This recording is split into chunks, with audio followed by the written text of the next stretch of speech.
Hello students, आज हम कुछ न्यूमेरिकल करेंगे सेंटर टैप ट्रांसफार्मर पे। न्यूमेरिकल्स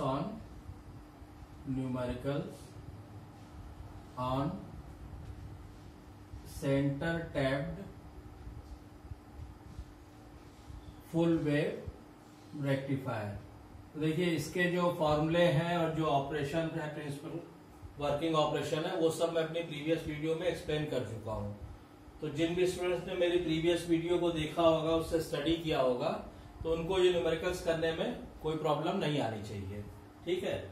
अब देखिए, जैसे पहले मान लीजिए क्वेश्चन नंबर 1 दिया हुआ है।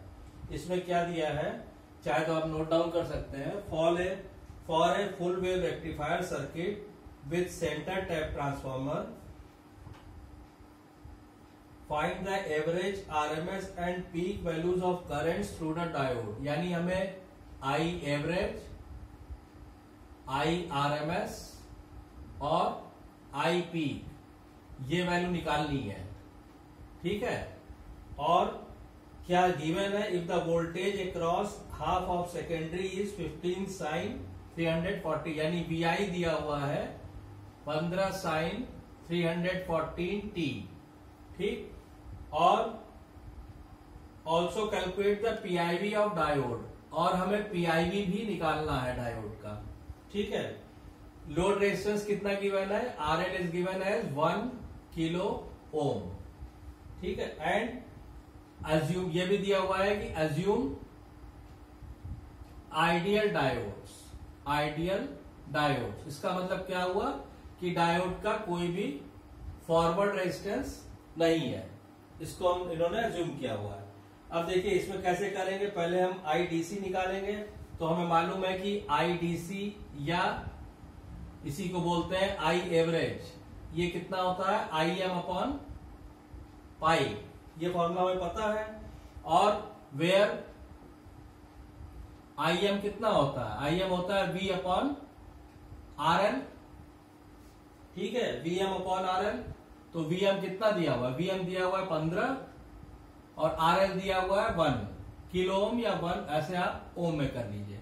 ये आ गया आपका 15 मिली एम्पियर। तो IDC की वैल्यू कितनी आ गई आपकी, 15 मिली एम्पियर। IDC नहीं, IM की, सॉरी। और अब इसकी वैल्यू आप यहां पे रखेंगे तो I एवरेज हो जाएगा आपका 15 अपॉन पाई की वैल्यू आप रख दीजिए 15 अपॉन 3.14, ये आ जाएगा आपको कैलकुलेट करने पे 4.77 मिली एम्पियर। ठीक है। अब सेकेंड IRMS निकालिए। तो आपको मालूम है IRMS की वैल्यू क्या होती है centre tap full wave rectifier के लिए, IM/2 होती है। ठीक है। IM आप कितना निकाल चुके हैं, 15 मिली एम्पियर। तो इसको आप रख दीजिए 15 अपॉन 2 यानी 7.5 मिली एम्पियर। ठीक है। ये आपका आ गया IRMS। अब पीक डायोड करंट आप निकालेंगे तो peak diode current ID peak ये क्या होती है, इक्वल टू IM होती है। और IM आप निकाल चुके हैं कितना, 15 मिली एम्पियर। तो ये हो गया आपका 15 मिली एम्पियर। ठीक है। डायरेक्ट अगर आपको फॉर्मूले क्लियर है और क्या वैल्यू रखनी है वो क्लियर है, तो रेक्टिफायर के न्यूमेरिकल्स बहुत आसान होते हैं। उसके बाद आप चलिए पीक इनवर्स वोल्टेज PIV। तो मैंने अपने थ्योरी लेक्चर में आपको बताया हुआ है कि centre tap full wave rectifier के लिए PIV की वैल्यू कितनी होती है, 2 टाइम्स ऑफ VM। तो 2 टाइम्स ऑफ 15 यानी कितना आ गया, 30 वोल्ट आंसर। ठीक। तो इस तरह से आप सेंटर टैप ट्रांसफार्मर के न्यूमेरिकल्स कर सकते हैं। ठीक। अब चलिए, अब नेक्स्ट क्वेश्चन उठाइए। नेक्स्ट क्वेश्चन में दिया हुआ है,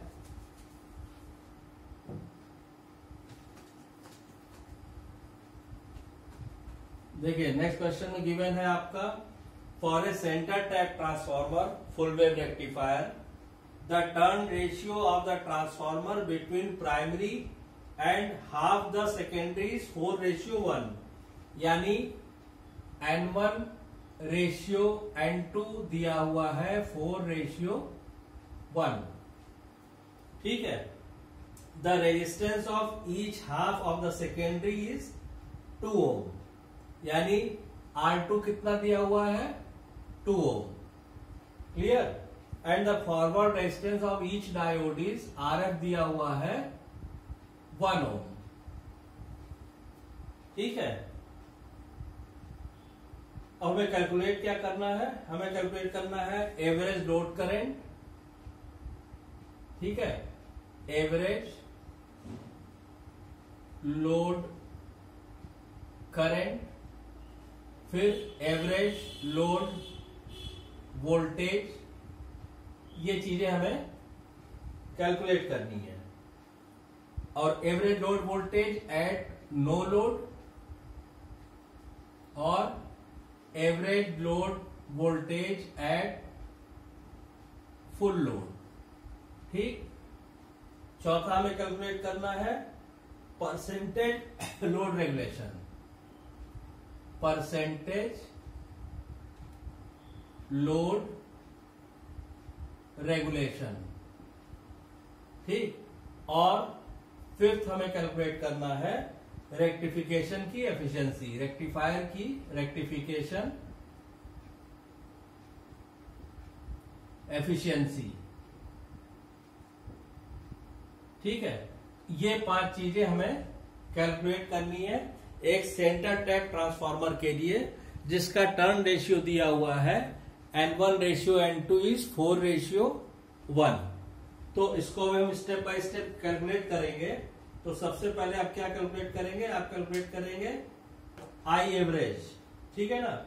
आई एवरेज कैलकुलेट, हमें मालूम है कि आई एवरेज का फॉर्मूला क्या होता है, IL DC इक्वल टू होता है VM upon 2VM upon pi R2 plus RF plus RL, ये होता है फॉर्मूला। अब हमें क्या करना है, हमें सबसे पहले कैलकुलेट करना है VM। तो VM क्या होता है, VM होता है √2 इंटू VRMS, ठीक। अब सेकेंडरी के लिए तो हम ये लिख सकते हैं, हमें वो फॉर्मूला मालूम है ट्रांसफॉर्मर रेशियो वाला, N1 upon N2 equal to V1 upon V2, वहां से आप निकालेंगे तो आप V2 RMS इक्वल टू हो जाएगा N2 upon N1 into V1 RMS। इसकी वैल्यू आप रखेंगे, N2 अपॉन N1 हो गया 1/4। अच्छा, इसमें लोड इसमें जो गिवन है आपका लोड रेजिस्टेंस दिया हुआ है कितना 1 किलो ओम, और सप्लाई वोल्टेज दिया है, सप्लाई वोल्टेज 240 वोल्ट, ये 240 वोल्ट 50 हर्ट्ज, ये चीजें गिवन है। अब हम यहां क्या करेंगे, N2 upon N1 equal to 1/4 into supply कितना दिया है 240, इसको रख देंगे, ये आ जाएगा हमारा 60 वोल्ट, ठीक है। V2 RMS आ गया, इससे V1 निकाल लीजिए, तो V1 हो गया, VM हो गया √2 इंटू 60, ये आ जाएगा कैलकुलेट करके आपका 84.85 वोल्ट, ठीक है। अब ये सारी वैल्यूज यहां पे रख दीजिए, तो आई एवरेज कितना हो जाएगा, ILDC, IDC को ही आई एवरेज बोलते हैं, ये मैं थ्योरी लेक्चर में क्लियर कर चुका हूं, उसको देख लीजिएगा। तो इसकी वैल्यू आप रखेंगे यहां फॉर्मूले में, तो 2 into 84.85 divided by pi R2 plus RF plus RL। R2 कितना है, R2 दिया हुआ है 2,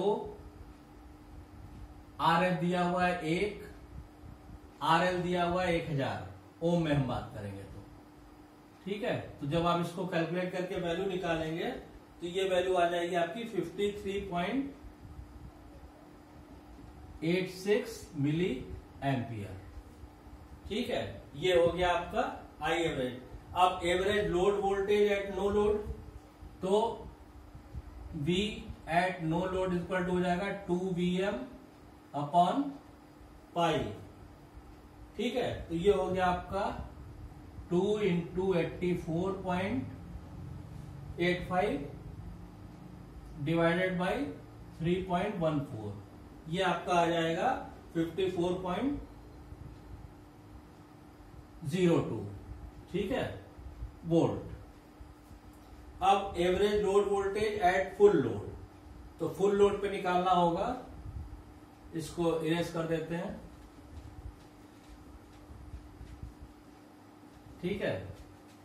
तो थर्ड है आपका V eight full load, full load पे ये आपका हो जाएगा VLD, सॉरी कितना होता है, V equal to I into RL, तो ILDC इंटू RL, ILDC हम लोगों ने ऊपर निकाला हुआ है, कितना है 53.86 मिली एम्पियर इंटू RL हो गया 1 किलो ओम, तो ये आ जाएगा इतने वोल्ट, 53.86 वोल्ट। ये हो गया average load voltage at full load. अब आ जाइए परसेंटेज लोड रेगुलेशन। तो परसेंटेज लोड रेगुलेशन का फॉर्मूला क्या होता है, VNL minus VFL upon VFL, यानी percentage load regulation is equal to हो गया VNL minus VFL upon VFL into, अगर परसेंटेज में निकाल रहा है तो 100, तो ये हो जाएगा, आप सारी वैल्यूज आप निकाल चुके हैं, रख दीजिए 54.02 माइनस 53.86 डिवाइडेड बाई 53.86 इंटू 100, ये आ जाएगा आपको कैलकुलेट करके 29.7%। ये आ गया आपका परसेंटेज लोड रेगुलेशन। अब फिफ्थ और लास्ट आपका रह गया क्या, एफिशिएंसी। तो देखिए एफिशिएंसी जब आप निकालेंगे तो मोटा मोटा एफिशिएंसी क्या होती है, आउटपुट पावर बटे इनपुट पावर, ठीक है। तो एफिशिएंसी की हम लोग बात करेंगे, एफिशिएंसी हम लिख सकते हैं P आउटपुट DC बटे P इनपुट AC, ठीक है, P इनपुट AC लिख लीजिए। अब पहले आप कैलकुलेट करिए P इनपुट AC को, तो P इनपुट AC कितना हो जाएगा, I स्क्वायर RMS इंटू सारे रेजिस्टेंस, ठीक, इसकी वैल्यू रख दीजिए। IRMS क्या होता है, IM बाई रूट 2, तो ये अगर इसको IM से रिप्लेस करेंगे तो ये हो जाएगा आपका IM square by 2 R2 plus RF plus RL, ये आ जाएगा। और आपको मालूम है IM, वेयर IM क्या होता है, VM upon R2 plus RF plus RL, ये होता है, ठीक। तो ये सारी वैल्यूज यहां आप रख देंगे तो PIAC इज इक्वल टू आ जाएगा VM square by 2 RL plus R2 plus RF। अब सारी वैल्यूज आपको पता है, वो आप यहां पे रख देंगे, 84.85 का स्क्वायर डिवाइडेड बाई 2, RL हो गया आपका कितना 1000 प्लस R2 हो गया 2 प्लस RF हो गया 1। इसको आप कैलकुलेट करेंगे तो इनपुट पावर आ जाएगी आपकी 3.6 वॉट्स। और फिर output power P output DC is equal to हो जाएगा I square LDC into RL, ये हो गया 53.86 इंटू 10⁻³ इसका स्क्वायर इंटू RL हो गया आपका 1000, क्योंकि 1 किलो ओम है तो ओम में रखेंगे 1000, ये आ जाएगा आपका 2.9 वॉट्स, ठीक।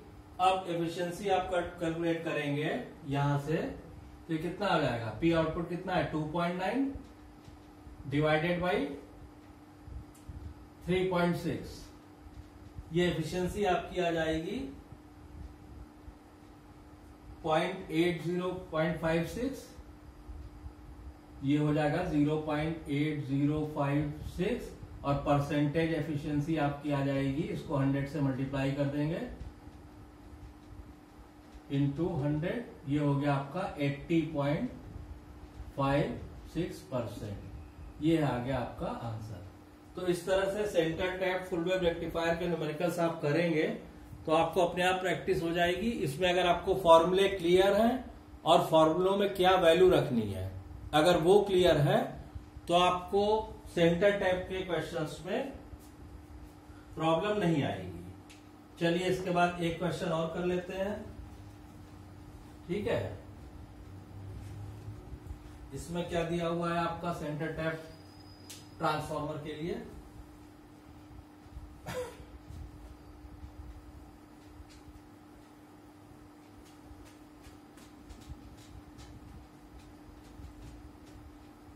इसमें से सेंटर टैप ट्रांसफार्मर का सर्किट दिया हुआ है और वैल्यू निकलवाना है, ठीक है। पहले आप सर्किट ड्रॉ कर लीजिए। तो ये मान लीजिए आपने एक सेंटर टैप ट्रांसफार्मर बनाया,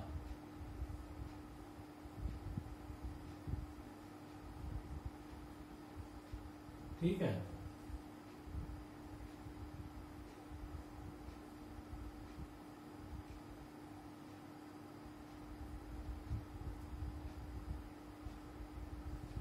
क्लियर। अब इसके बाद क्या करेंगे, डायोड लगा दीजिए, ठीक है।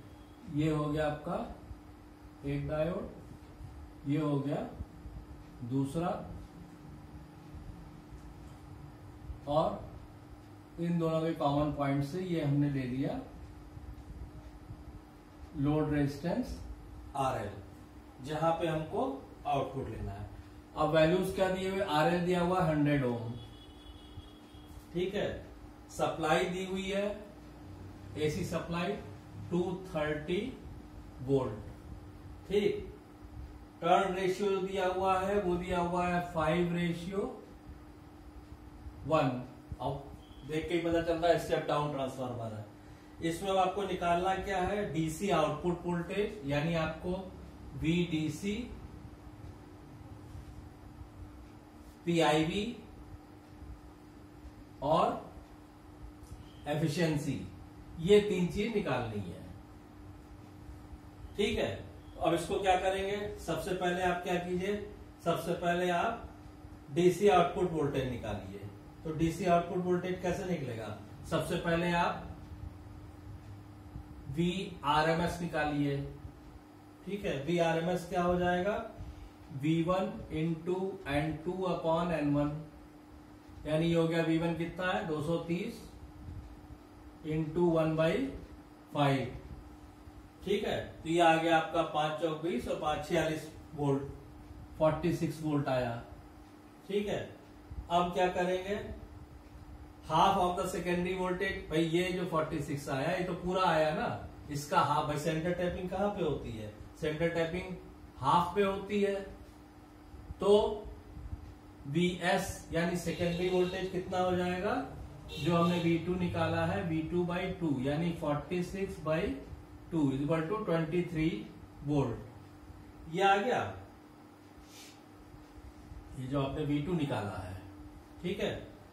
अब आप क्या करेंगे कि Vm क्या हो जाएगा, Vm हो जाएगा √2 टाइम्स ऑफ 23, ठीक। ये हो गया 32.5 वोल्ट, ठीक है। तो VDC क्या होगा, VDC इक्वल टू हो जाएगा 2Vm अपॉन पाई, यानी 2 इंटू 32.5 डिवाइडेड बाई 3.14, और कैलकुलेट आप इसको कर लेंगे, ये आ जाएगा 20.7 वोल्ट। ये आ गया आपका पहला आंसर। उसके बाद पीक इनवर्स वोल्टेज, ये हो गया peak inverse voltage. Centre tap के केस में आपको कुछ करना नहीं है, आपको सीधा लिखना है PIV बराबर 2 times of Vm equal to 2 times of 32.5। Vm कहाँ निकाला, ये निकाला हम लोगों ने 32.5, ये कितना आ गया 65 वोल्ट, ठीक। अब एफिशिएंसी निकाल लीजिए। तो एफिशिएंसी कितनी होती है, एफिशिएंसी आपको मालूम है, centre tap full wave rectifier के लिए एफिशिएंसी कितनी होती है, एफिशिएंसी होती है 0.812 या 81.2%, या ये तीनों आपके आंसर आ गए। ठीक है, तो इस तरह से आप centre tap transformer based numericals करेंगे। अगर आपको फॉर्मूले क्लियर है और किस फॉर्मूले में क्या वैल्यू रखनी है, अगर ये क्लियर है तो आपको इस तरह के इसमें कोई प्रॉब्लम नहीं आएगी। ठीक है, और कोई प्रॉब्लम आती है तो आप मेरे को मेल कर सकते हैं, कांटेक्ट कर सकते हैं। तो जो भी प्रॉब्लम है, जो भी क्वेरी है, उसका मैं दूर कर दूंगा। अच्छा, इसके अलावा एक चीज आपको ये कहनी थी कि apart from this video lecture, अगर आप किसी भी तरह की हेल्प चाहते हैं, जैसे लेक्चर नोट्स हो गया, ट्यूटोरियल शीट्स हो गई, क्वेश्चन बैंक हो गया, ठीक है, तो आप मुझे डायरेक्टली मेल कर सकते हैं। आप चैनल को सब्सक्राइब कीजिए और उसके बाद मुझे मेल कीजिए, तो मैं आपको जो भी उससे रिलेटेड मटेरियल है वो मैं डायरेक्टली आपको, मान लीजिए आप कमेंट लाइन में मेल ना लिखना चाहते हो तो मैं आपको डायरेक्टली आपके मेल आईडी पे जो भी रिलेवेंट मटेरियल है वो भेज दूंगा। और not only related to this subject, apart from this, जैसे आप मान लीजिए और गाइडेंस चाहते हैं कि सर समर ट्रेनिंग कैसे करें, सेकेंड ईयर में करें या थर्ड ईयर में करें या दोनों में करें, किस फील्ड में करें जो आगे के लिए हमें हेल्पफुल होगा, और भी प्लेसमेंट के लिए कैसे तैयारी करें, कंपटीशन गेट और आईएएस के लिए कैसे तैयारी करें, तो इस तरह की कोई भी अगर आप हेल्प चाहते हैं तो प्लीज आप चैनल को सब्सक्राइब कीजिए, ताकि आपको इससे रिलेटेड भी जो मैं वीडियोस आगे डालूंगा वो नोटिफिकेशन आपको इमीडिएटली मिलती रहेगी, और सब्जेक्ट की जो भी मैं वीडियो आपको डालूंगा उससे आपको इमीडिएट नोटिफिकेशन मिल जाएगी। तो आपको अपनी स्टडी की प्लानिंग करने में आसानी रहेगी। Thank you.